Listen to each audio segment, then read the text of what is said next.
Now, what's a fitting way to round off today's presentation than to hear from Maggie Philbin, who has made it her life's work to understand, predict and broadcast future trends of technology, being recognised by Prince Philip with an OBE in 2016. Maggie, of course, was a star presenter of Tomorrow's World and is now Chief Growth Officer of TeenTech, an organisation that supports women in future career progression in technology. Please join me with a round of applause to welcome Maggie to the stage.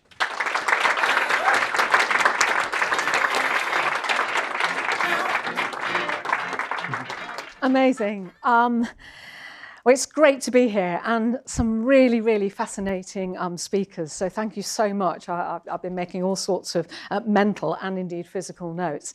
I'm going to kick off with this picture. You'll notice that my life started in black and white, not in colour. That's me on a beach with my family in Skegness. And 2 years previously, Harold Wilson had made his famous white heat of technology speech. And indeed, in the Philbin household, we had just got a fridge and my dad had bought my mum a Kenwood mixer, and he got a bit of a sideways look when he pointed out to my mum, it's got a special attachment for peeling potatoes. And my mum said to my dad, well, that's all down to you then, I'll leave it up to you. But this picture is also significant because it was taken in July 1965.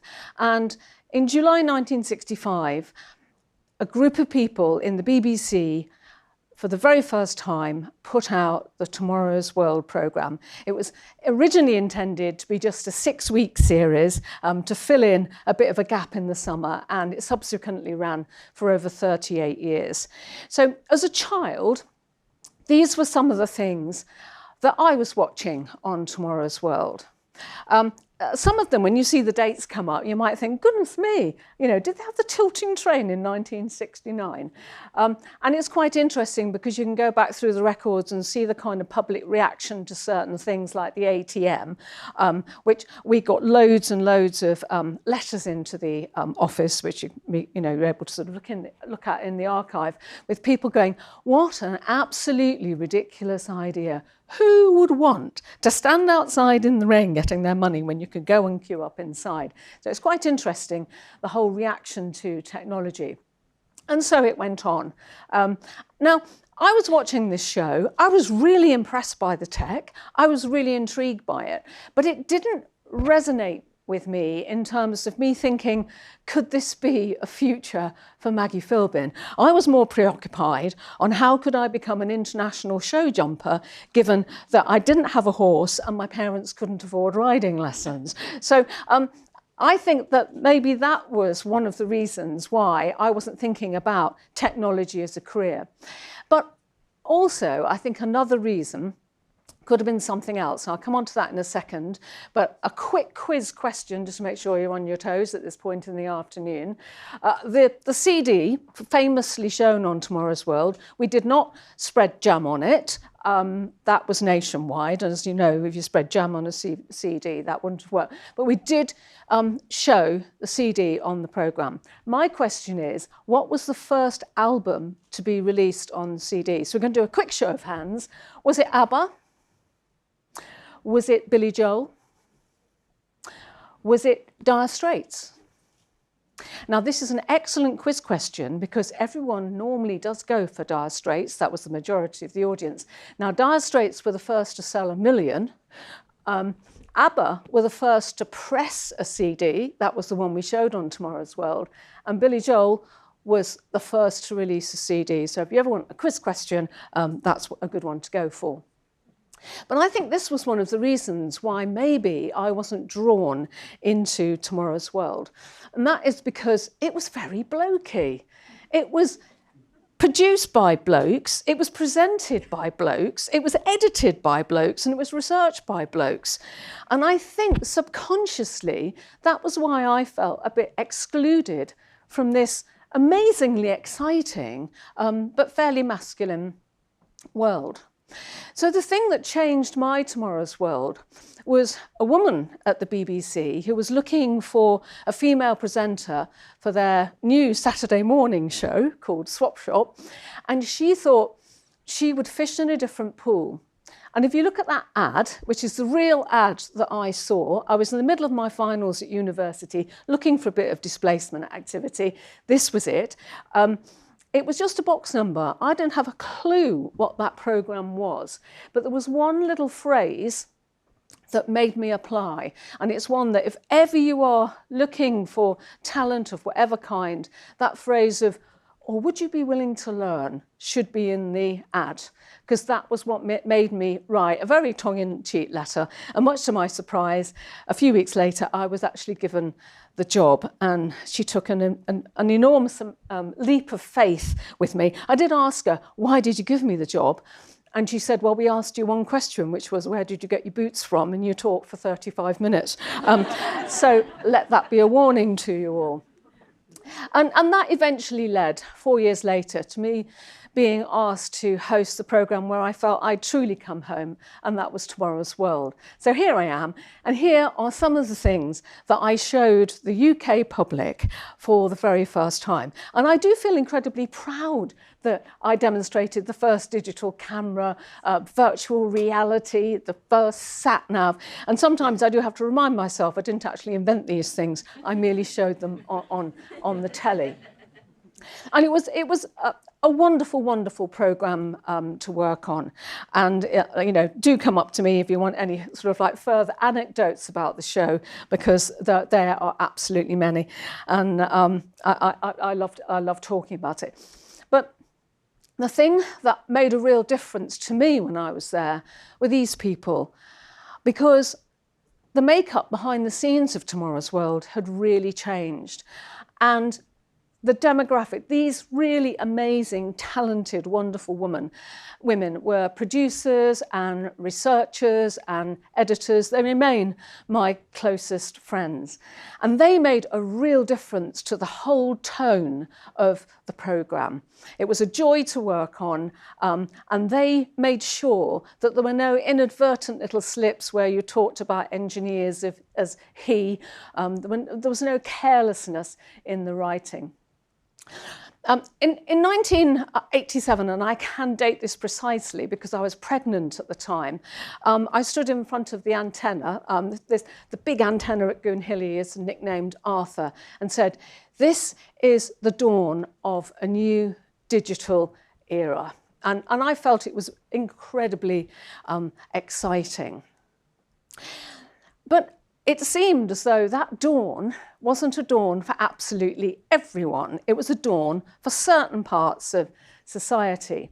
And this became more and more obvious to me as my daughter, Rose, started to grow up. And I realised on Tomorrow's World, I've been living in a bit of a bubble. I've been surrounded by all these brilliant women. It was a very sort of like diverse environment. But when I talked to Rose about, oh, you should really think about tech, Rose, she looked at me and it was this kind of a look. And it's like, what would I want to do that for? Because she couldn't see anything that she was doing at school that had any relationship to anything she might possibly want to do in the future. And when I talked to more of Rose's friends and when I went out and filmed with young people, I realised this was pretty much universal at the time.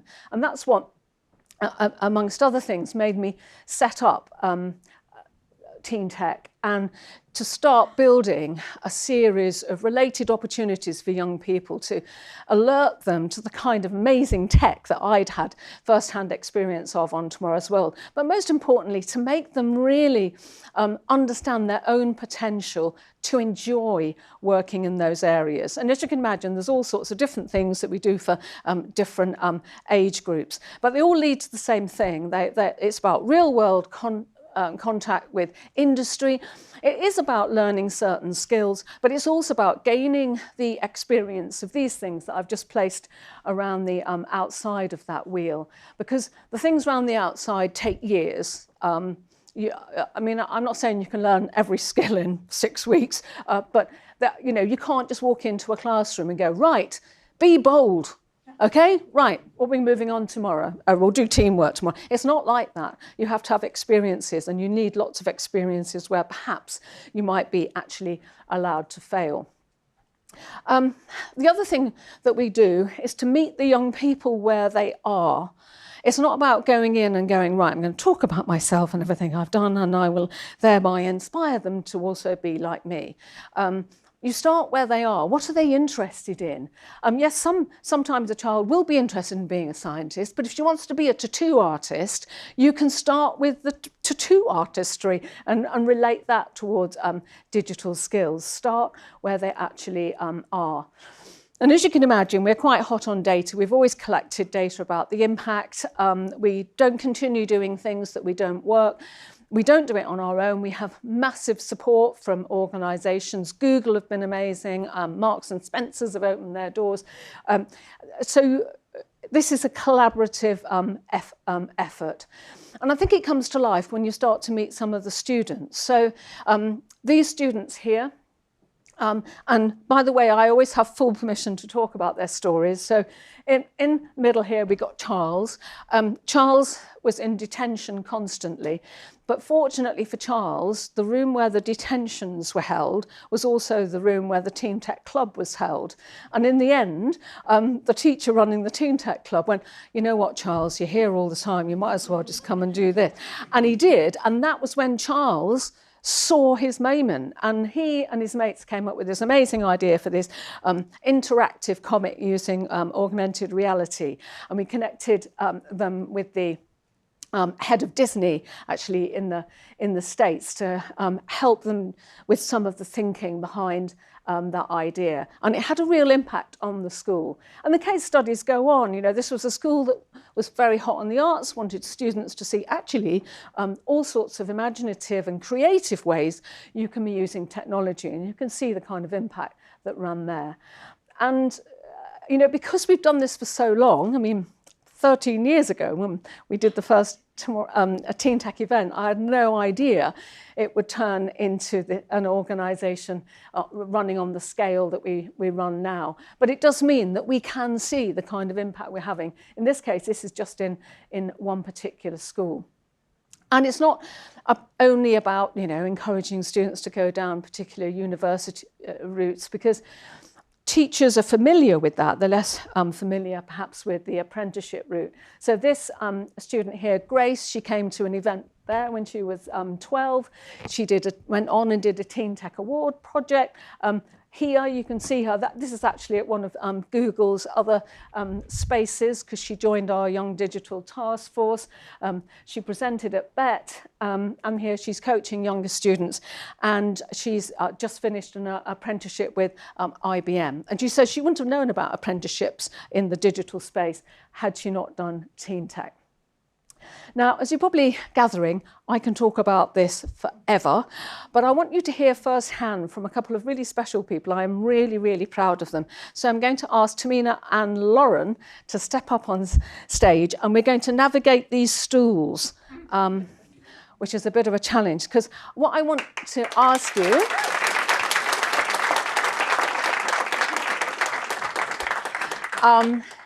is, you know, what difference, and you can be absolutely honest, do you feel that TeenTech made to your tomorrow's world? And we'll start with you, Tamina. Amazing. First of all, I just want to say thank you so much for having me, and I am absolutely grateful for Maggie Philbin to be able to reach out to me and, you know, giving me this opportunity. But, you know, this is part of that thing that TeenTech has done. It has given me so many opportunities that I would have never imagined I could have received. And I want to first of all say thank you so much for all of these things that you've done. You know, when we had, you know, after we won the award, we were invited again the year after. I have got an embarrassing picture. Which your team. And yes. Then, yeah, carry on, Tamina. So as you can see, I think it's this one, me hosting. I was absolutely nervous. I didn't know what I wanted to say. I was like, oh my gosh, I don't know. There's so many people, like 300 people. It was just crazy. And, you know, Maggie Philbin was just like, you know what, practice. It's fine. You don't worry, you got this. And guess what? We she allowed us to practice like 10 or 15 times, or maybe more, I don't even remember. But thank you so much for that. And that's one of the main things that I really appreciate you for that. And another thing was, you know, during our competition, we have opportunities to do workshops. And one of the presentations that we had, it had like, you did a presentation about doing like the innovation and the invention of the wheel. And I absolutely fell in love with that talk. Why? Because the wheel, it's such a simple concept, but it makes so much sense how it revolutionized the history of what we have today. Instead of briefcases, we have luggages, and we have so many modes of transportation today, cars, trains, and so many other things, and it's incredible. And it made me realize that there must be something out there today that is so simple that we just need to change, that can revolutionize the course of history yet again. And finally, just to wrap up, I am absolutely grateful again to be given these opportunities.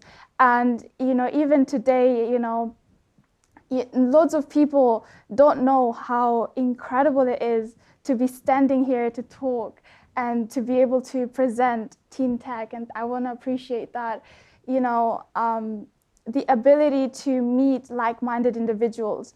Obviously, with schools, everyone have their differences. Everyone are unique in their own ways. But TeenTech has allowed me to meet ambitious, incredible, innovative people just like myself, and made me realize that, they can do it and I can do it. We can all do it together, and we can all make an incredible change to this world, and in the most best way possible.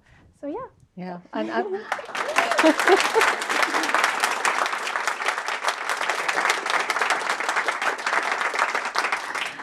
And Tamina, you're doing engineering now at QMUL. Which is I forgot to introduce myself. Yes, I'm a third-year mechanical engineering student, and I'm also co-vice president of Engineers Without Borders Society. Excellent.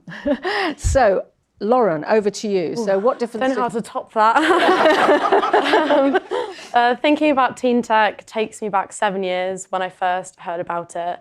And I said, I've got to do it every break time and every lunchtime, and I can't go outside. I thought, oh gosh, do I really want to do this? And then I thought, okay, I'll go. I got all my friends to go one break time to the science lab. And I was always asking in science, why are we doing this? Why can't we do more of this? Why can't we have more practical stuff? And the answer was always, we don't have enough time, or it's not in the curriculum. I just thought, okay, that's just how it is. And then this one break time, we go along, and my biology teacher says, this is TeenTech, just pick a category and solve a problem. And we all just sat there, and our jaws dropped. And we sort of thought, what? What is this? We've got so much freedom, so many opportunities, so many problems. We didn't know where to start, and that really was the start of the journey. And I'm 7 years on, a fifth-year mechanical engineer. Long time. At Cardiff. Yeah. And Lauren, I meant to say, I've got some embarrassing pictures of you as well. That is atrocious. And they're always so modest. This is the thing, because what Lauren did after that TeenTech Awards home, you said, I'd like to be able to reach out to more young people. And initially it was junior schools in local to your school, and you went in there, and there was a lovely thing that Lauren told me about, which I've always remembered, which was that a boy put his hand up because you showed your project, and he put his hand up and he went, can boys do this too? So that was something, a moment of triumph. But Lauren, then you reached out to students in Spain, and I've got this wonderful footage of Lauren talking in Spanish to students in lecture theatres in Spain, and as a result they got involved with TeenTech. And then there's a picture there of Lauren with a British Empire medal for all of that work that you did. So they, you can probably gather, I feel so proud of the TeenTech students. I'm always blown away by what you're able to achieve. So what I want to ask both of you now is, because tomorrow's world is your oyster, is, what do you really want to change? What are the most important things that you think should be changed? Oh gosh, that is a question. There's so many things. For me, I went to an all-girls school. It was very, very small. And before TeenTech, STEM wasn't really pushed very heavily. And I think part of that is because departments are very much pitted against each other. They're put in competition against each other for the best grades or the most commitment to that subject.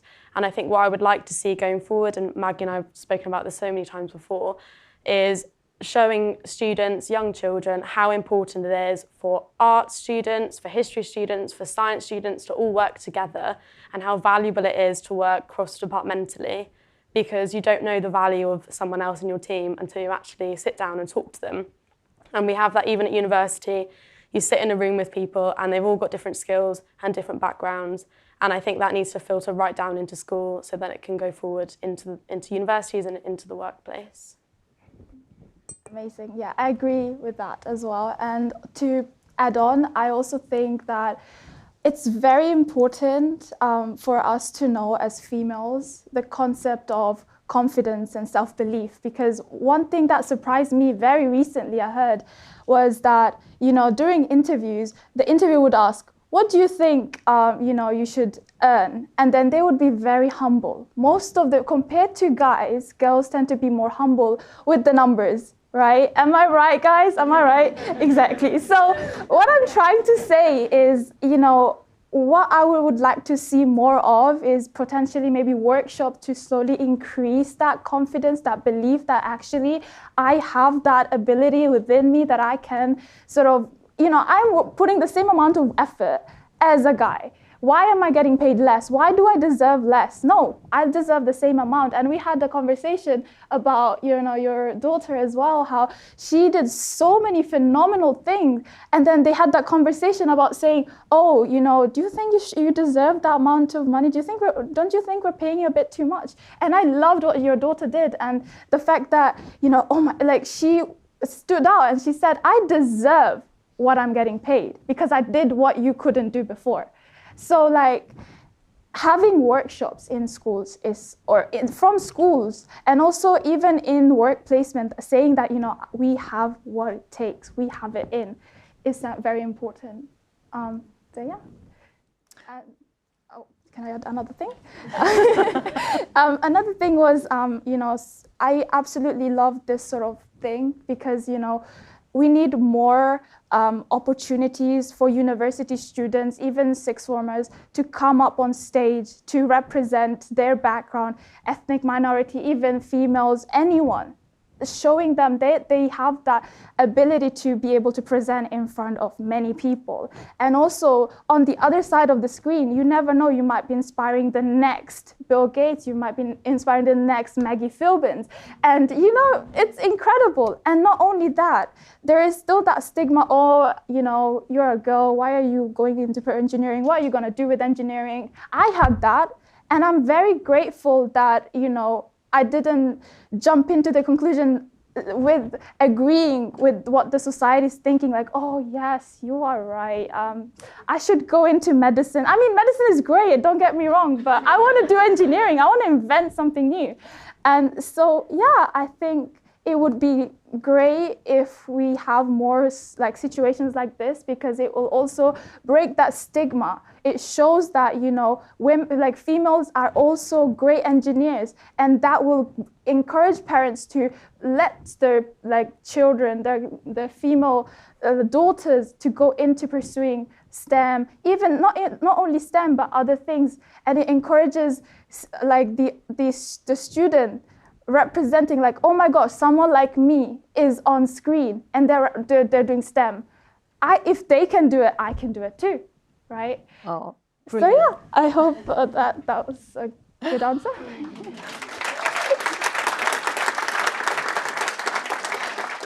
You are absolutely amazing. I mean, and just to think, you see, I put the slides in thinking, well, in case we run out of things to talk about. Anyway, by the way, you mentioned sort of Rose, my daughter. She does work in tech now for a company called Sprinkler. She did see the light of day in the end, as you've probably gathered. And finishing up on, these are my contact details. Do get in touch if you would like to help what we do with TeenTech. I always say it's a great game, but we need more people. There's all sorts of projects that we want to do, which we're looking for funding for, but most of all, it's having really inspiring mentors so you can see the difference that it makes to these wonderful young people. So thank you both enormously for coming and being with me today. I'm so proud of the pair of you. Thank you.